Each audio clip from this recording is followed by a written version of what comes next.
Assalamualaikum warahmatullahi wabarakatuh. Alhamdulillahirabbil alamin, hamdalillahirabbil alamin wa bihi nasta'inu ala umuri dunya waddin.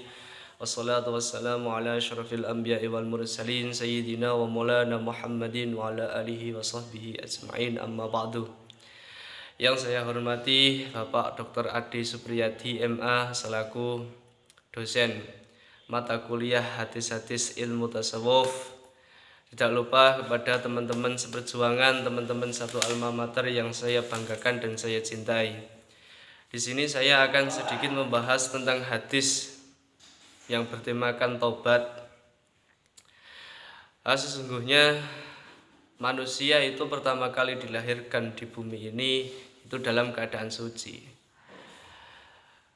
Tetapi sebagai manusia dengan dilandasi oleh dalil dari hadis Rasulullah Shallallahu Alaihi Wasallam bersabda, "Kullu bani Adam khata'un wa khairul khati'ina tawabun." Ya artinya setiap anak Adam pasti berbuat salah dan sebaik-baiknya orang yang berbuat salah adalah yang bertaubat. Dari hadis ini dapat kita simpulkan bahwasanya kita manusia di dalam kehidupan sehari-hari itu pasti akan mengalami yang namanya melakukan dosa, entah itu dosa yang tidak disengaja maupun dosa yang disengaja. Baik itu dosa kepada Allah maupun dosa antar sesama makhluk. Oleh karena itu para ulama membedakan rukun tobat, yaitu membedakan antara dosa kita kepada Allah dan dosa kita kepada sesama manusia. Rukun tobat atau syarat tobat kita berdosa dengan Allah atau kita melakukan kesalahan yang hubungannya dengan Allah itu ada 3. Pertama, kita harus menyesali. Jadi ketika kita melakukan kesalahan, kita harus segera dan sadar untuk menyesalinya. Yang kedua, yaitu berhenti atau berjanji untuk tidak mengulangi. Yang ketiga adalah berhenti dari perbuatan atau kegiatan yang itu mengandung dosa dengan Allah. Jadi rukun tobat dengan Allah atau hubungan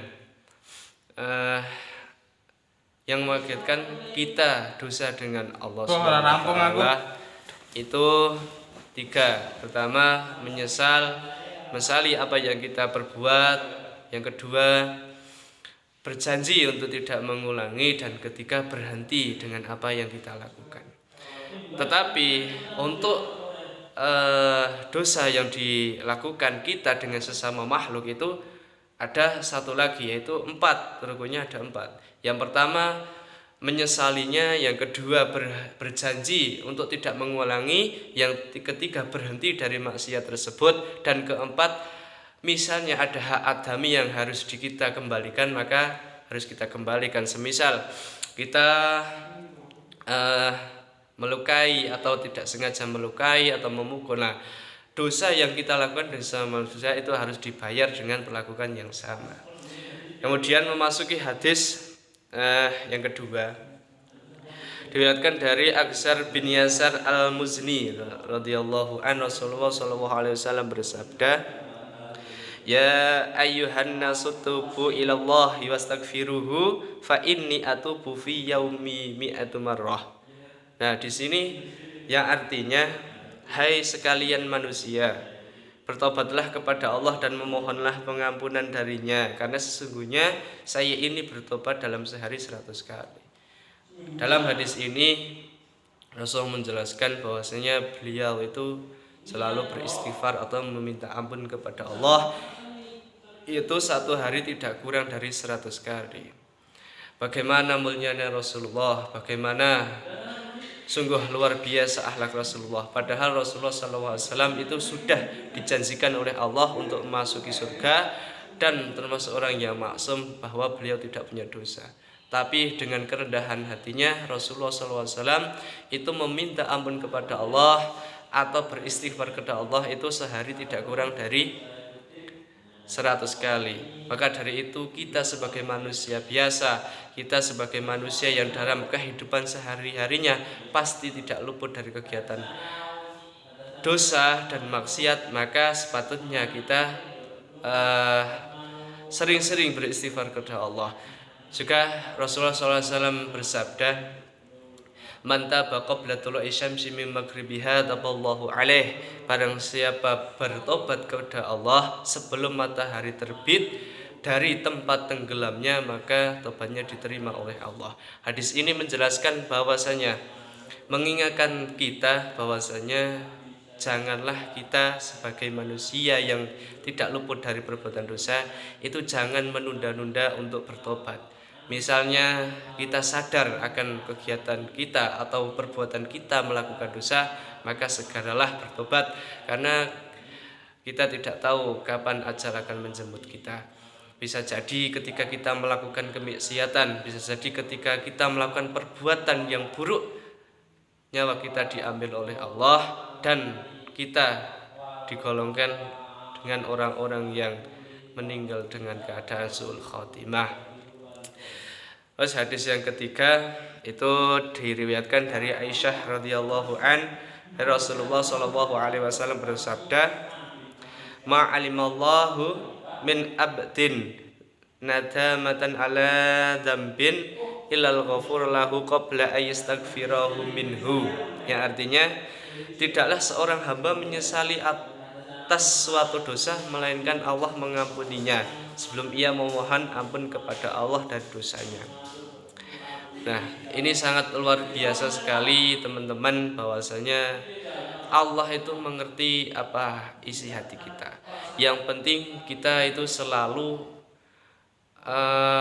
sadar apa yang kita perbuatkan, apa yang kita perbuat.